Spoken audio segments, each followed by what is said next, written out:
guys, ngayong weekend morning, ano muna tayo, papawis muna tayo, mag-driving range. Then later, may pinapadistribute si Queen na flyers para sa kanyang para sa Pixel Packs. So after that, may kukunin natin yung uniform ng Pixel Packs. So Pixel Packs is ang kinikater niya is mirror boot, interactive mirror boot business. So ano siya, level up na photo booth, pero ang pinagkaiba dito is touchscreen. So ang user is may pwedeng maglagay ng stickers, pwede ring mag-AI background. So may mga options kang ganon. So pwede ka ring kunin yung tawag doon, yung QR code, para at least pwede mo rin ma-download sa cellphone mo. So aside from printing, so nag-invest sa mirror boot. So later may mga deliveries din ng mirror boot, mga bagong props. So din natin, isa-sanitize din natin siya. So importante kasi sa kailangan natin siyang i-sanitize eh.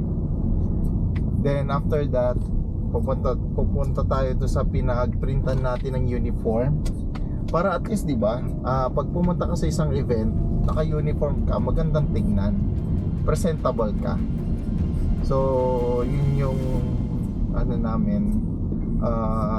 yun yung balak natin ngayong weekend. Pero syempre kailangan follow muna tayo. So makapunta tayo sa isang driving range, tapos sa may yung event center na makapagbigay ng flyer, updated flyer, na kung saan may na rin siya, QR code. At pag in-scan yung QR code, madadirect siya sa ating Facebook page. So na tayo biyahe. So maganda talaga dito sa lugar na to, maraming puno, siya, homey ang dating, and more on nature. Kaso yung sa gilid, I think hindi naman siya original na kagubatan. So pero may mga puno na rin, may mga binanig, may mga kaso malapit-lapit ka sa medyo hill, medyo mataas tong I think medyo mataas tong elevation na to, itong area na to.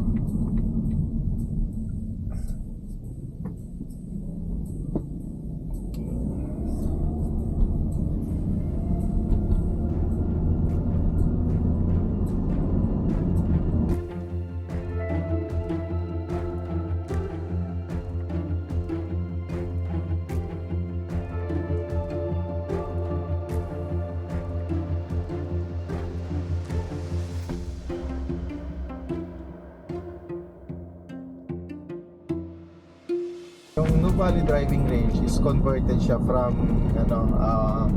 dati daw siyang water sports complex, though hindi ko siya nakita noon as nung water sports complex pa siya, kasi hindi naman kami engaged sa ganong sports.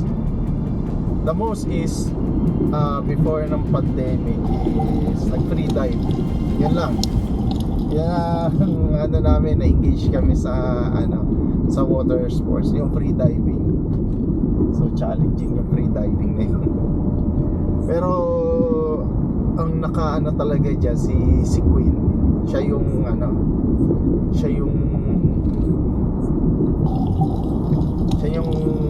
makakapag-hold ng breath at magaling sumisid. Yeah.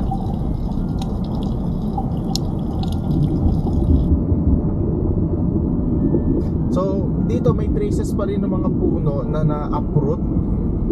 Itong puno na pala na to is pahaba pala ang ugat niya, hindi siya pailan. So during bagyong Katrina na na may mga hindi naman sobrang dami, pero marami-rami din na nakita na na-uproot siya. So hindi kinaya yung hangin. So ganun kalakas yung hangin. Pero wala pa rin tatalo sa bagyong na-experience namin, bagyong Rosing nung ako'y grade 2 o grade 3 yata. Bagyong Rosing, dami na damage na. At bagyong Milenyo, sa ako nun, nasa market ako nun, nagtatrabaho na ako nun. So talagang sinira niya yung ceiling insulation ng market mall. Grabe, bagyong Milenyo, blackout. Tapos lumuwas kami ng Guadalupe, Jollibee, para lang makakain kasi ang BGC noon is lupa pa lang, hindi pa, ibig sabihin siguro sa 100% parang 30% ko pa lang may building, at kadalasan sa mga 30% na may building is ongoing pa yung construction, the rest is lupa. So ganun ang itsura niya nun.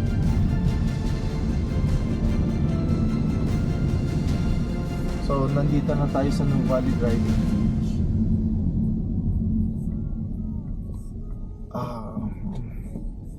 May event center pala dito, the Veranda Sunset. May event place. Subukan natin kung makapagbigay tayo.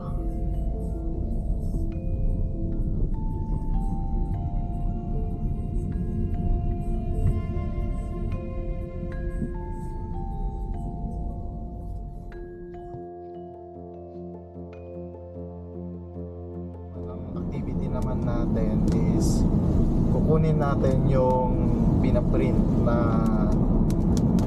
logo para sa isang polo shirt para sa sa Pixel Pads. So at least kompleto na.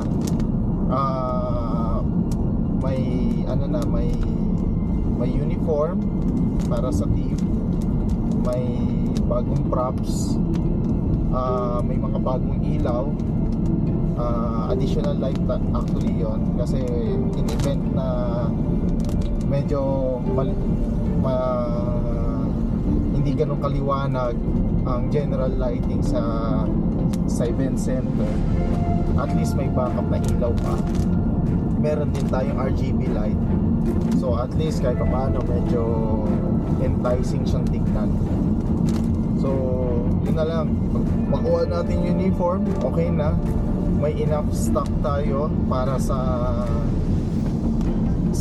ng mga papers. So may stock pa naman yung magnetics natin. Importante kasi sa isang event or activity is ready ka. So kung basta Boy Scout laging handa. Sa naman sa baka sabi nga ni KQ, Kevin Capiao, kailangan lagi kang ready. So pag tinawag ka, at least ready ka sumama.